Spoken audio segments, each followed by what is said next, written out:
Hope rehabilitation and learning centre बच्चों के लिए भगवान साबित हो रहा है, उन बच्चों के लिए जो कि एक स्पेशल चाइल्ड है या ऑटिज्म के शिकार हैं। लेकिन प्रशासन ने भी बहुत सारी सुविधाएं ऐसे बच्चों को दी हैं, स्कूल की सुविधाएं भी दी हैं, लेकिन वो किस हद तक सही है और उसकी सुविधा कितनी मिल पाती है, ये तो ठीक ढंग से लोग ही बता पाएंगे जो उससे जूझ रहे होते हैं। हमारे साथ इस वक्त मौजूद हैं सर। सबसे पहले आपका परिचय। मेरा नाम दिव्यांशु कुमार है। मैंने जो है the hope rehabilitation learning centre नाम का एक संस्थान चला रखा है, जिसमें हम विशेष बच्चों को जो है रिहैब करके उनको मेन स्ट्रीम में लाने की कोशिश करते हैं। सर, ये रिहैब करने का काम आप लोग कब से कर रहे हैं और इसमें कितनी दिक्कतें आती हैं आप लोग के सामने? मैम, ये रिहैब करने का काम हमारा पिछले जो है 2019 से चल रहा है मैम। और उसके बाद से मैम हमको दिक्कत सिर्फ इतनी आती है कि लोगों की जो सर्वग्राह्यता है, मतलब एक्सेप्टेंस लेवल है, वो बहुत लो है। पब्लिक मतलब बच्चों को एक्सेप्ट नहीं करना चाहती है।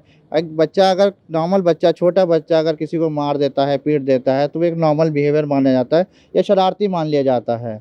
बट एक स्पेशल बच्चा अगर किसी को टैपिंग भी करता है तो उसको मान लिया जाता है कि ये इसका जो है मतलब ये जो है इनका जो है बिहेवियर है, ठीक है। तो उनको मानसिक रूप से विक्षिप्त या मतलब ऐसे अनसंवैधानिक शब्दों का इस्तेमाल भी किया जाता है इन बच्चों के साथ में, जो कि नहीं किया जाना चाहिए। और इनके मतलब माता पिता के लिए ये ग्रहण योग्य नहीं होता है। माता पिता एक्सेप्ट नहीं कर पाते इन चीज़ों को। सरकारों ने जितनी भी व्यवस्थाएं करके रखी हैं, लेकिन वो इन व्यवस्थाओं पे कोई भी जो है मतलब कि जो है चेक पॉइंट नहीं है, ऑडिशन नहीं है। स्कूलों के लिए गवर्नमेंट का ऑर्डर है कि इन विशेष बच्चों को लिए जाना है, लेकिन उस पर कोई भी मॉनिटरिंग नहीं है, जिसकी वजह से स्कूल डिनाई कर देते हैं कि हम बच्चों को नहीं ले पाएंगे क्योंकि और पेरेंट्स नाराज़ हो रहे हैं, वो छोड़ देंगे। इस डर से वो लोग लेते नहीं है। सेकेंड चीज़ है, गवर्नमेंट का ये भी आदेश है, सरकार ने आदेश भी कर रखा है कि जो बच्चे आपके पास, विशेष बच्चे आपके पास रह रहे हैं, आपने दाखिला लिया हुआ है, तो इनके लिए विशेष शिक्षकों की भी नियुक्ति की जाए। पर ऐसा कतई भी नहीं, किसी भी लगभग कई संस्थानों में मैंने देखा यहाँ आसपास, जो बच्चों को हम ठीक करके भेजे, स्कूलों में भेजा, उनका दाखिला कराया, तो पहली बात उनके दाखिले में बहुत बड़ी दिक्कतें हमको झेलनी पड़ी। अगर दाखिला हो भी गया तो दाखिला लेने के बाद उनकी फ़ीस लेने के बाद भी उन बच्चों के साथ सही बिहेवियर नहीं हुआ। उनको कोने में बिठा दिया गया, अलग थलग कर दिया गया। उनके साथ उनको पानी नहीं पूछा गया, उनको टॉयलेट जाना है, टॉयलेट नहीं, उनका डायपर चेंज कराना है, कुछ भी व्यवस्थाएँ नहीं करी गई। और विशेष शिक्षकों का तो नाम दूर दूर तक नहीं किसी स्कूल में दिखता है। तो मैम, ये सारी चीज़ें जो देखते हैं कि पेशेवरों की कमी है, स्कूल की एक्सेप्टेंस लेवल नहीं है, पेरेंट्स हर जगह मॉरली मतलब कि जो है मतलब हमको हर जगह मॉरली डिसअपॉइंट किया जा रहा है।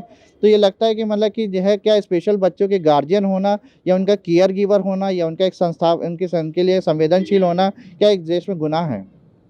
सर, तो गवर्नमेंट अगर ये सारे काम कर रही है तो कहीं ना कहीं गवर्नमेंट फेल है, क्योंकि वो सिर्फ ये काम गिना रही है, ये काम सही में ज़मीनी स्तर पे हो नहीं रहे।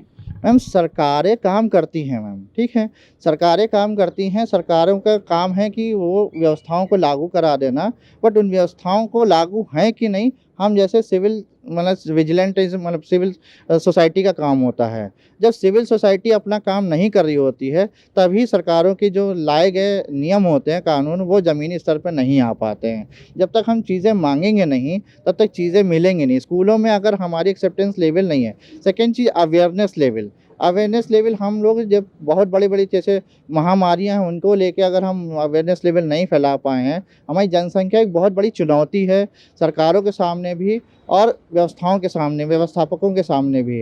बट उनके साथ में हमें ये लगता है कि अभी भी न्यूरो डाइवर्सिटी को जो है अभी भी कहीं ना कहीं अनदेखा किया जा रहा है। अगर हम न्यूरो डाइवर्सिटी को अनदेखा करते रहेंगे लंबे समय तक, तो आने वाले समय में बहुत बड़ा तबका ऐसा होगा जो मतलब कि हमारे ह्यूमन रिसोर्स से वंचित रह जाएगा। तो शायद इस ओर ध्यान देने की ज़रूरत है, इस ओर काम करने की ज़रूरत है। पर सरकारों ने बहुत व्यवस्थाएं करी हुई हैं मैम, इतनी ज़्यादा व्यवस्थाएं हैं सरकारों की कि जिनका नाम गिनाते रहें तो शाम हो जाएगी। बट दिक्कत ये है कि हम लोगों ने उन चीज़ों को लागू नहीं किया है। जैसे सरकारों ने गवर्नमेंट एक सरकारी आदेश पारित हो रखा है कि न्यूरो डाइवर्स बच्चे लेने हैं, लेकिन कोई भी प्राइवेट स्कूल इसको लागू करने से हिचकिचाता है, ऐसा नहीं कर रहा है। इंक्लूसिव एजुकेशन नीति आयोग की उसमें दिया गया है, नीति आयोग की पॉलिसी में है। उसके बावजूद इंक्लूसिव एजुकेशन को लेकर स्कूलों की जो अनदेखी देखी जा रही है, वो बहुत ही हताशा योग्य है। तो सर, सरकार को इसके लिए एक्शन लेना चाहिए और आप कुछ अपील करना चाहेंगे गवर्नमेंट से? मैम सरकार से तो अपील नहीं करना चाहूँगा, क्योंकि सरकारें अपने स्तर से हर लेवल पे काम कर ही रही हैं। हर रोज़ उनके लिए कोई ना कोई विशेष बच्चों के लिए कुछ ना कुछ वो लेके आ ही रही है। हमारी अपील सिर्फ इतनी है कि लोगों को आगे आने की ज़रूरत है, उनकी ग्रहणशीलता को बढ़ाने की ज़रूरत है। हम जब तक कि ग्रहणशीलता मेरे स्कूल, जैसे मेरे बच्चों के स्कूल में अगर एक स्पेशल बच्चा आ भी जाता है या उसने कभी टाइपिंग कर दिया, कुछ कर भी दिया, तो हमको उनको हीन भावना से देखें ना। उनकी ग्रहणशीलता को अगर हम अपनी ग्रहणशीलता को बढ़ाएँगे, तो आगे चल के ये बच्चे भी हमारे देश के विकास में एक बहुत बड़ा योगदान दे सकते हैं। अगर हम देखें विश्व पटल पे भी, तो इन बच्चों ने बहुत नाम कमाया हुआ है। कई बड़े नामचीन लोगों ने भी ये स्वीकारा है कि हाँ, हम विशेष बच्चे थे और आज हमने जो ग्रहण किया है, वो उसमें हमारा संघर्ष काफ़ी रहा। और जब वो लोग इतना अचीव कर सकते हैं, इतना हासिल कर सकते हैं, तो हमारे ये बच्चे किसी से कम नहीं है। भारत हर पटल पे आज अपनी जो है धमक घोषित कर रहा है, तो ये बच्चों को भी हम पीछे नहीं रख सकते हैं। ये बहुत बड़ा हिस्सा है। पहले हज़ारों में एक बच्चा होता था, आज 65 से 55, लैंसेट की रिपोर्ट के साथ 65 से 55 बच्चों में एक बच्चा जो है निकल के आ रहा है। तो बहुत बड़ी जनसंख्या होने वाली है। इनके लिए अगर हम लोगों ने कुछ नहीं किया जल्द से जल्द, तो बहुत बड़ा एक जनसंख्या का हिस्सा है जो विकास के जो प्रकाश है उससे विमुख रह जाएगा। सर, तो जो ये बच्चे हैं स्पेशल चाइल्ड, इनको लेकर के जब आप लोग स्कूल्स के सामने जाते हैं, स्कूल में एडमिशन के लिए जाते हैं, तो स्कूल का जो रिएक्शन होता है वो आप लोग के सामने क्या निकल के आता है? मैम स्कूल का रिएक्शन बहुत ही नेगेटिव होता है। स्कूल होता है शिक्षा का मंदिर होता है। शिक्षा का मंदिर, और शिक्षा के मंदिर में ही जब भेदभाव होने लगे उनके, तो फिर ऐसा लगता है कि शायद हमारी शिक्षा का मकसद उन शिक्षकों तक ही नहीं पहुंच पाया है, या उन शिक्षा के मंदिर के स्थापकों तक ही नहीं पहुंच पाया है कि जिन्होंने ये मंदिर स्थापित कर रखे हैं। शिक्षा का असली मकसद था कि शिक्षा को लोगों तक जागरूकता लेके आएँ, लोग विकास में, मानव विकास की श्रृंखला में नए-नए आयाम जोड़ें।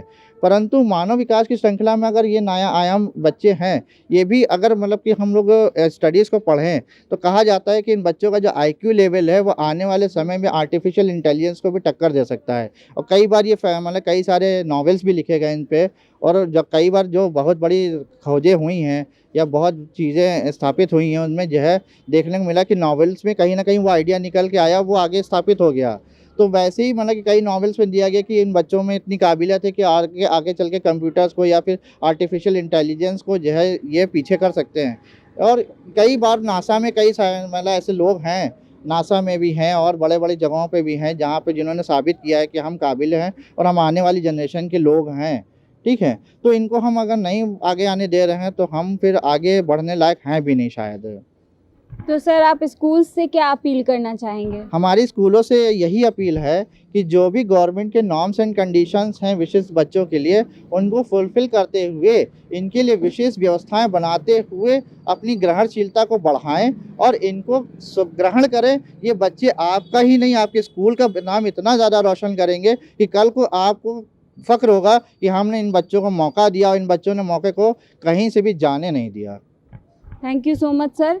तो जो प्रशासन है ऑटिज़्म के बच्चों को, उनके लिए बहुत सारी चीज़ें लेकर के आ रहा है, उनकी बहुत सारी योजनाएं लेकर के आ रहा है, लेकिन ज़मीनी स्तर पर ये सारी चीज़ें साबित होते हुए नहीं दिख रही हैं। जो स्कूल प्रशासन है वो इन सारी चीज़ों को अपनाना नहीं चाहता है, ऐसे बच्चों को अपने स्कूल में एडमिशन नहीं देना चाहता है, और गिने चुने स्कूल जो अगर कभी रख भी लेते हैं तो वो उनकी एक छोटी गलतियों की वजह से उसे बाहर कर देते हैं, जिसकी वजह से जो इनके शिक्षक होते हैं, जो इनकी देख रेख करते हैं, ऐसे रिहेबिलिटेशन सेंटर्स होते हैं, उनको काफ़ी दिक्कतों का सामना करना पड़ता है। उनके माता पिता को समाज में बहुत ही ज़्यादा दिक्कतों का सामना करना पड़ता है और बहुत सारी चुनौतियां उनके सामने होती हैं। स्कूल प्रशासन को इस पर बहुत ज़्यादा ध्यान देने की ज़रूरत है कि गवर्नमेंट ने स्कीम लागू की है तो उसे फॉलो करें, और उसके अलावा ऐसे बच्चों को एक मौका दें, क्योंकि ये बच्चे स्पेशल ऐसे ही नहीं कहे जाते, ये सच में स्पेशल होते भी हैं और एक ना एक दिन आपका नाम रोशन करके भी ज़रूर दिखाएंगे। कैमरा पर्सन अनुराग के साथ मैं Sonali Singh, daily insider, Lucknow. UP और देश दुनिया की तमाम ताज़ा तरीन खबरों के लिए गूगल प्ले स्टोर से आज ही डाउनलोड करें हमारा तेजी से उभरता न्यूज ऐप डेली इंसाइडर।